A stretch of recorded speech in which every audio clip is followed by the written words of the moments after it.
What a game for Marc Gasol in his first home game as a Toronto Raptor. And if you guys have not noticed, I am sicker than a dog right now, and I feel terrible. But I'm here for you, and before we start talking about this game, I just want to say a little something. I want to thank every single one of you guys. 4,000 subscribers. We hit that, a couple days ago.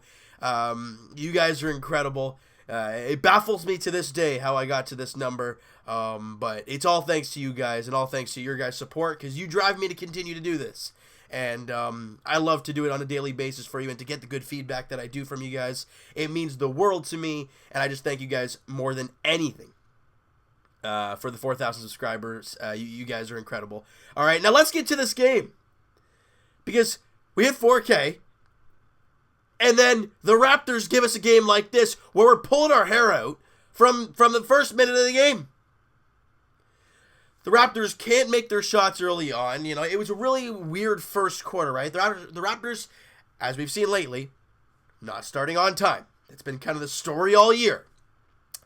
However, it's how big of a hole do you put yourself in the first quarter, right? That's always the big question. Well, the Raptors were only -8 in the first quarter, 29-21. However, they needed to come out and they needed to continue to claw back, as we've seen this team do on a daily basis, really. And the second quarter, the Raptors find their groove. They score 35, and the Brooklyn Nets score 31. Now, I'm going to get to some crazy stat at the end of this here. You're +4 in the second quarter. That's great. You're -4 at the half. I think it's 60-56. You had lots of time to play. It's a 4-point game. Third quarter, Raptors +4 again, 36-32. So, you're tied heading into the fourth quarter. And the way this has gone, you got to find a way to win the fourth quarter. Marc Gasol, a huge contributor in that fourth quarter. There's a lot of guys that contribute in this game, and I'm going to get to every single one of them. But watching Gasol work in the fourth, ladies and gentlemen, that is why we picked him up. I talked about it in the video, in the trade video. Look, JV was great in the post. That was great. He was a great free throw shooter. That's great. But JV wasn't a great passer. He was all right. He was how do I put it? He was an all right passer, but you saw it today. I mean, I think Gasol, he had 2 assists in the game, but both were gorgeous. Both were no-look passes. One was a complete, I'm going to go there, nope, not going to go that way. Or one was a look this way, fake that way, and then go back there, or something like that. It's just the small things that Gasol was doing, and we're all like, oh my, that's gorgeous. And then he splashes in a 3, and then plays hard defense on Jarrett Allen. He was doing everything out there. And that's what we love to see. And that's why at some point, I think Marc Gasol is going to be playing more minutes than Serge Ibaka. I do love Serge, and I do love what he's done for the team. He had 18 points, 12 boards again today on a 9-13 shooting. But just the impact that Gasol did in that fourth quarter, right? Obviously, going into the fourth, you're, it's tied, right? When Gasol left the game, the Raptors were up by 7. And he was a huge contributor almost every time down the floor. Now, he comes out of the game, Ibaka comes back in. They can't stop missing threes. We'll get to that in a second. And let's go to the dying minute. Raptors have the ball down 3. Kawhi Leonard at the 3-point line. Hands off to Danny Green. Danny Green, wide open 3, knocks it down, and we are tied. Next trip down the floor, the Raptors get a stop, they get the rebound, and they have the last shot for the most part. And they give it to Kawhi Leonard off the dribble, tough shot, fading to the side, kind of like the one that happened against James Harden in Houston. Maybe not as tough as that, though. And he banks it in as the Raptors take the lead, 127-125. Everyone talking about Kawhi not being clutch is probably pretty damn quiet right now, because that was a big shot. Still 4 seconds left on the clock, though. And the Raptors bring in Patrick McCaw off the bench. Why? Because he had one hell of a game. And you saw it today. This guy, look, I love Fred, and now we've heard that he's been out for 3 weeks. To be honest, I'm not worried too much. Watching Patrick McCaw do what he did today, it was awesome. Not even on the offensive end. being active defensively, knocking away a loose ball, jumping on the ball, getting the whatchamacallit. Yeah, you guys know what I'm talking about. Total loss for words. This with this, and everything is a mess today for me. Jump ball. There we go. I don't know why I totally drew a blank there. He was incredible. And I don't know if it was him that was all up in D'Angelo Russell or Danny Green. I think it might have been Danny Green on that last shot. And obviously Russell misses it. Lowry with the rebound. Ball game over. Raptors win 127-125 over the Nets. Now, the reason this game was so damn close, the Nets shot 20 threes. And I'm not talking attempts. I'm talking makes. They made 20 threes. Do the math, people. That's 60 points. They had 125, almost half of them on three-pointers. Big. You're not going to see that too often. Look, the Nets did a great job today. They shot 52%. They shot 49% from three. They scored 125. They were in Toronto. Look, that's why Brooklyn is where they are, right, in the 6th seed.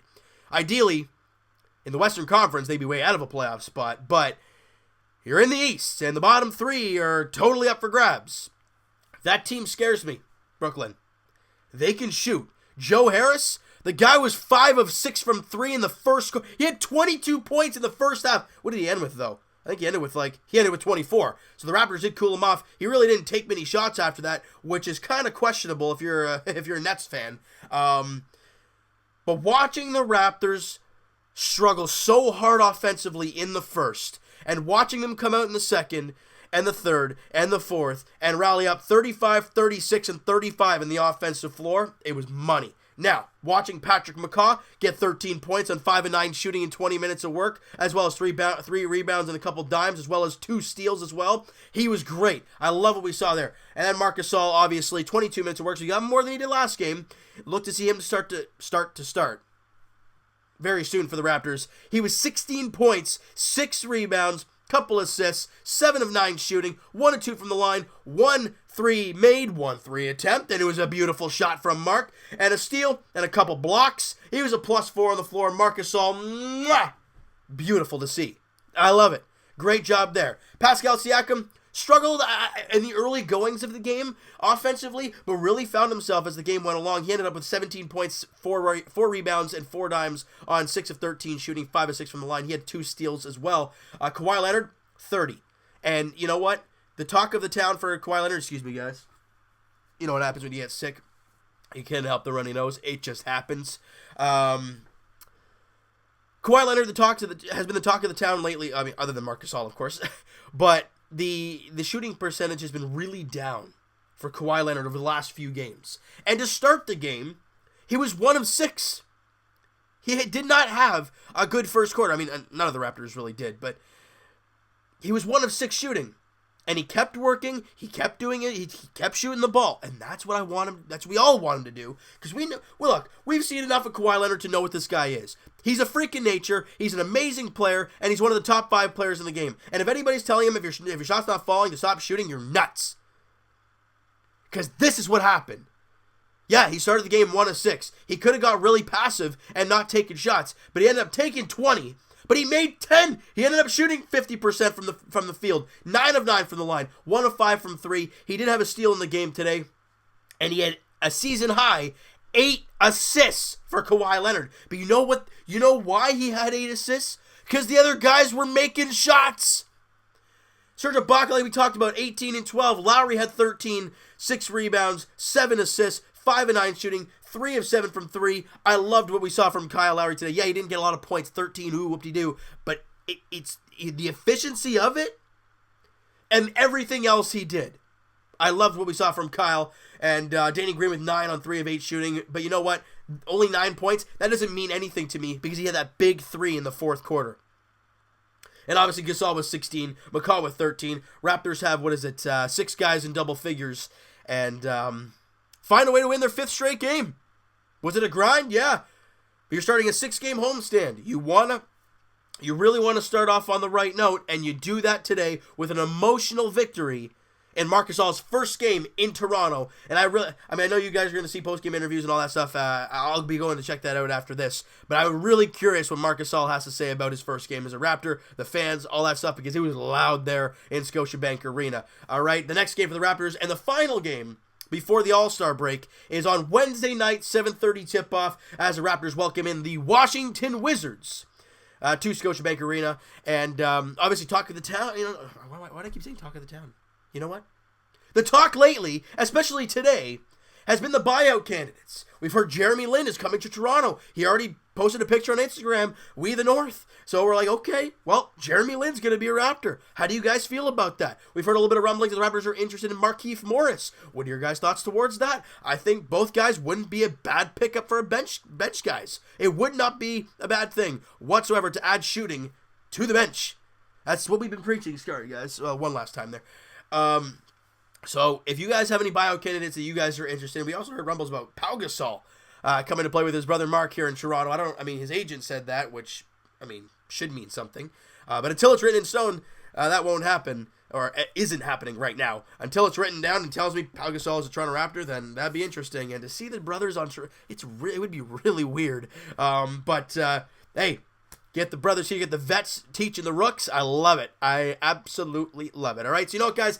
That is going to do it for this one. You guys enjoyed this video, and you guys enjoyed the game today. Smack that like button. I do appreciate that. Hit the subscribe button if you guys have not already. Comment down below, guys. What do you think of this game? Who is your MVP? Lots of guys you could choose from. You could choose Marc Gasol. You could even choose Patrick McCaw. But you could choose Kawhi because he had 30 in the game-winning shot. You could choose Danny Green for the big three. Ibaka had 18 and 12. Siakam had 17. Who is your player of the game for the Raptors in the game today? And Evan and I will talk to you guys podcast edition. It'll either be Thursday or Friday podcast edition. Probably Thursday. Links are in the description for the podcast channel and for the podcast itself on iTunes, guys. Twitter is also down below. Follow up. Send me a DM. Do all that great stuff, and I will talk to you guys Leafs edition. That is tomorrow night as the Buds are back in action, looking to get back into the win column as the Leafs are in Colorado taking on the Avalanche. Again, I'm not sure if that video will be uploaded right after the game or not. It's going to be late. I work early. I don't know how that's all going to work out, guys, but I'll keep you guys posted on Twitter. If you guys have not followed that down below, please do so, and I'll let you guys know what the plan is for that video. It might be uploaded the next day at about 2 o'clock. In the afternoon. So if that happens, I apologize in advance, guys. But when you work at 5 in the morning and the game starts at 9 o'clock and it's a hockey game, not a basketball game, it is a grind. So I apologize in advance, guys, but if it does happen. If not, well, then I'll talk to you guys tomorrow night, the Leafs edition, as they look to get back in the win column against the Colorado Avalanche in the Mile High City. 9 o'clock puck drop. Frederik Andersen, Semyon Varlamov are the expected starters in that game. And as we talked about for the Toronto Raptors, their next contest is the final game before the All-Star break. Raptors at home.